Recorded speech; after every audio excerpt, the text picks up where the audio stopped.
antibióticos son sustancias químicas producidas por microorganismos que poseen una acción antimicrobiana. Estos se encargan de inhibir el crecimiento o eliminar a otros microorganismos. Dentro de los antibióticos tenemos agentes bactericidas y agentes bacteriostáticos.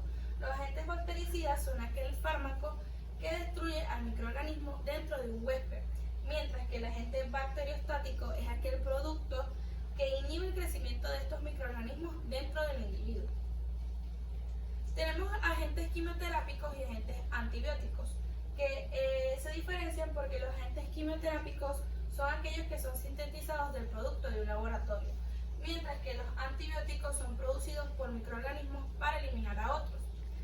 Los antimicrobianos se agrupan en beta-lactámicos, aminoglucósidos, fenicoles, folimicinas, glicosaminas, macrólidos, tetracitinas y sulfonamídicos. Existen tres tipos de antimicrobianos. Tenemos los desinfectantes, que son aquellos que reducen o controlan la actividad microbiana en zonas que son inanimadas. Un ejemplo de esto es el hipoclorito de sodio, que se utiliza en casos odontológicos, que se aplica entre los canales de los dientes. En los antisépticos, que son aquellos que también reducen y controlan los microorganismos, pero esto en zonas que sí son animadas. Un ejemplo de esto es la lavovopidona, que se utiliza en casos de cándida y tricomas que no presentan hipersensibilidad, es decir, no manchan la piel.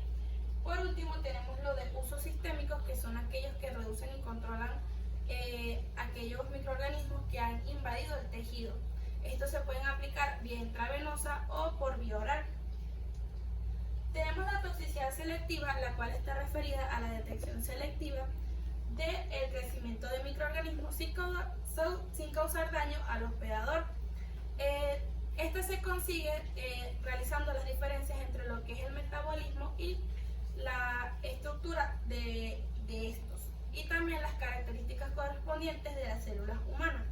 Un ejemplo son las penicilinas y las cefaloporinas, que son agentes antibacterianos efectivos porque inhiben lo que es la síntesis de peptidoglicano y por lo tanto inhiben el crecimiento de la bacteria, también sin afectar lo que son las células humanas. La toxicidad selectiva es relativa y no absoluta, ya que esta controla o tolera los niveles del fármaco para que no sean nocivos para el individuo. Ok, seguimos con lo que es antibióticos propiamente dicho. Estos son sustancias producidas por microorganismos o elaboradas de forma química o síntesis parcial elaborada. El objetivo principal es que en bajas concentraciones del antibiótico estos tengan la capacidad de inhibir el desarrollo de otros microorganismos.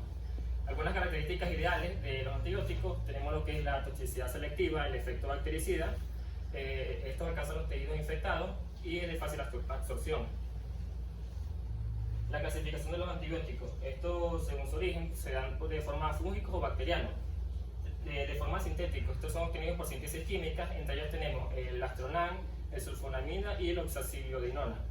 Y de forma semisintético, estos son obtenidos por modificaciones antimicrobianas con el fin de mejorarlos. Entre ellos está la penicilina, la meticilina y la quinilona.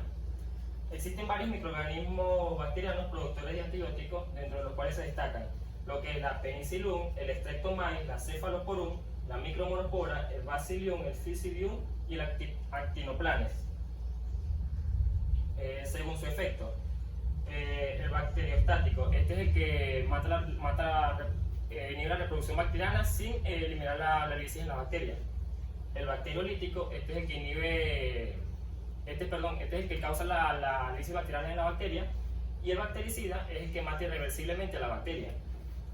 Según su espectro, esta es una especie en la cual un antibiótico tiene efecto.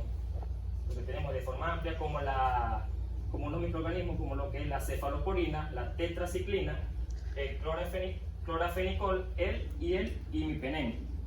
Estos son eficaces contra bacterias gram positivas y gram negativas. Y el espectro restringido o reducido, estos son activos frente a uno o muy pocos tipos de microorganismos como lo es la penicilina.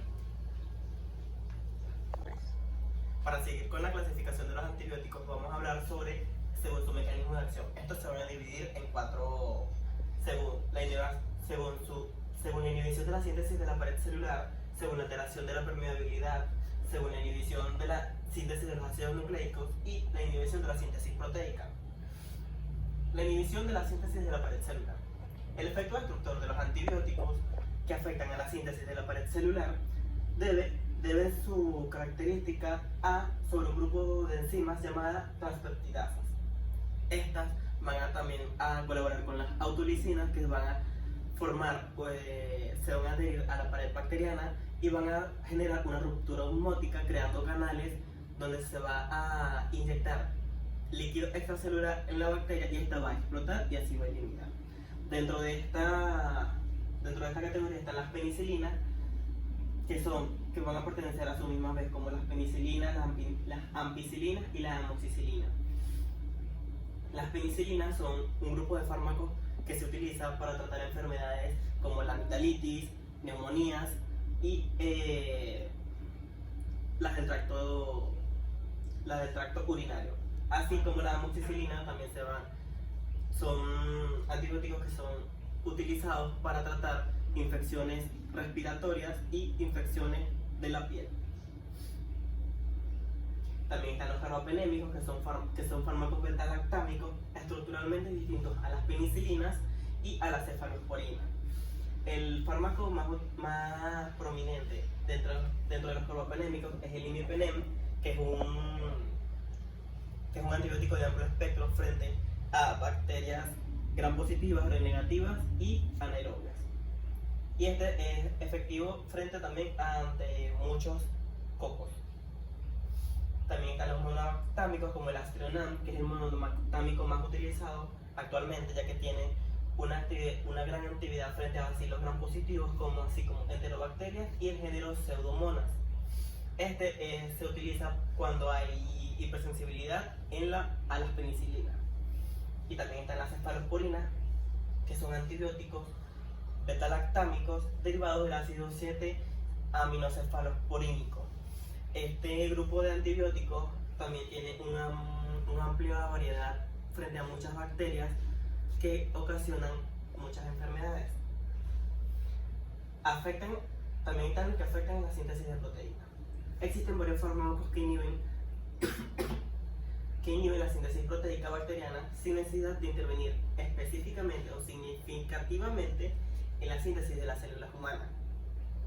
Entre ellos están los aminoglucósidos, como son la estreptomicina, la gentamicina y la tromamicina, siendo esta última la que se utiliza para tratar enfermedades oculares o como prevención ante una infección ocular.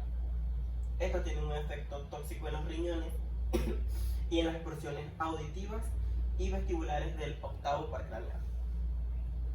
También está el cloranfenicol, que es activo frente a un amplio espectro de bacterias, incluyendo bacterias gram positivas, gram negativas y anaerobias.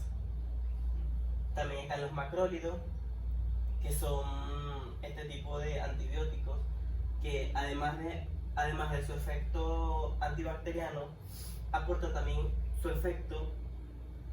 un efecto antiinflamatorio, como son la acitromicina, la eritromicina y la claritromicina, siendo la acitromicina la que se utiliza contra infecciones respiratorias y así como enfermedades de transmisión sexual y enfermedades de los órganos reproductivos. También están las tetraciclinas, que su selectividad se basa en el aumento de la captación por parte de las bacterias susceptibles a que por las células humanas y posee baja toxicidad. Estas más se utilizan bajo microorganismos que afectan también a las vías respiratorias bajas. También está la inhibición de la síntesis de los ácidos nucleicos, como son las quinilonas, que estos son los fármacos bactericidas, ya que estos matan a todas las bacterias que bloquean a la síntesis de ADN, inhibiendo rápidamente la ADN girasa dentro de estas mismas.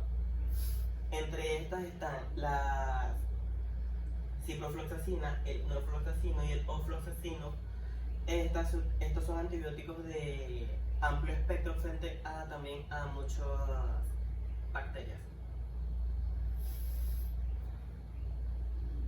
También están las que afectan a la permeabilidad de la membrana celular, que estos son los polienos, que son una clase de agentes fungicidas para tratar infecciones de la piel y de las mucosas y de las membranas mucosas por hongo. Entre estas están la anfotericina B y la niftamina. Y también están los polipéptidos, que son antibióticos que se emplean en tratamientos para curar infecciones del oído externo, así como oculares externos y vejiga. Entre estos están la vacitracina y la polimexina. Actividad antiinfecciosa de los antibióticos. La actividad de un agente antiinfeccioso está definida y está determinada por su aspecto antibacteriano, es decir, que es el conjunto de microorganismos patógenos que se ven afectados por la concentración de los antibióticos sin causarle toxicidad. Esto quiere decir que se le va a administrar el antibiótico, la célula va a ser atacada y destruida mientras está en crecimiento o se está reproduciendo. Y también está la resistencia bacteriana a los antibióticos. La resistencia bacteriana a esto es un tema muy amplio, por el cual se resaltarán solamente dos puntos de vista o dos perspectivas fundamentales, como son la resistencia individual, que se refiere a la interacción molecular y estructural entre una célula bacteriana con todo su arsenal genético y metabólico frente a un antibiótico determinado. Y también está la resistencia poblacional, que representa el comportamiento que puede tener in vitro de un inóculo, que esto es una bacteria como tal, frente a determinada concentración de un antibiótico por un periodo de tiempo determinado. Esto se utiliza y se ve más a menudo cuando se quiere demostrar si una bacteria es más sensible o tiene resistencia a determinado antibiótico. Ok, para continuar seguimos con las pruebas de susceptibilidad frente a los antibióticos. Entre eso tenemos que estos son métodos que son utilizados para determinar la capacidad de inhibición de los microorganismos. Es un proceso por el cual se lleva lo que sería el antibiograma. El antibiograma consiste en estudiar la sensibilidad in vitro frente a una cepa bacteriana constituyéndose a uno o varios antibióticos. Dentro de las pruebas de susceptibilidad tenemos lo que serían los métodos de Kirby y el cálculo de concentración mínima inhibitoria. Tenemos factores de resistencia a las bacterias. Como primer lugar tenemos lo que sería el flujo activo, o también considerado como bomba de expulsión multidroga, que va a hacer frente a los diferentes tipos de antibióticos. Tenemos la impermeabilidad y la alteración de sitios blancos, o también conocido como producción de sitios blancos, el cual va a hacer frente a la resistencia a las bacterias y va a permitir eliminar lo que sería el efecto bacteriostático o bactericida. Y también tenemos lo que sería la producción de enzimas. Por consiguiente, tenemos los diferentes tipos de pruebas empleadas para tener la susceptibilidad frente a los antibióticos. En primer lugar, tenemos los métodos de difusión de disco de agar. Esto es cuando la bacteria se enfrenta a una superficie en una solución ya fragmentada, el cual se va a sumergir en un disco de papel. Esto sirve para medir lo que sería la sensibilidad de la bacteria frente a este tipo de solución. Como segundo lugar, tenemos lo que sería método de dilución de discos en agar, que es cuando la bacteria se enfrenta a una solución en tipo de apilamientos, ¿sí? Y se va a ver lo que sería tipo de placas. En estos tipos de placas veríamos su sensibilidad, lo que sea su sensibilidad y su crecimiento, y va a ser incubada de 16 a 18 horas. Como tercer lugar, tenemos el método para la determinación de la concentración de mínima inhibitoria. En este caso, como su nombre lo dice, va a determinar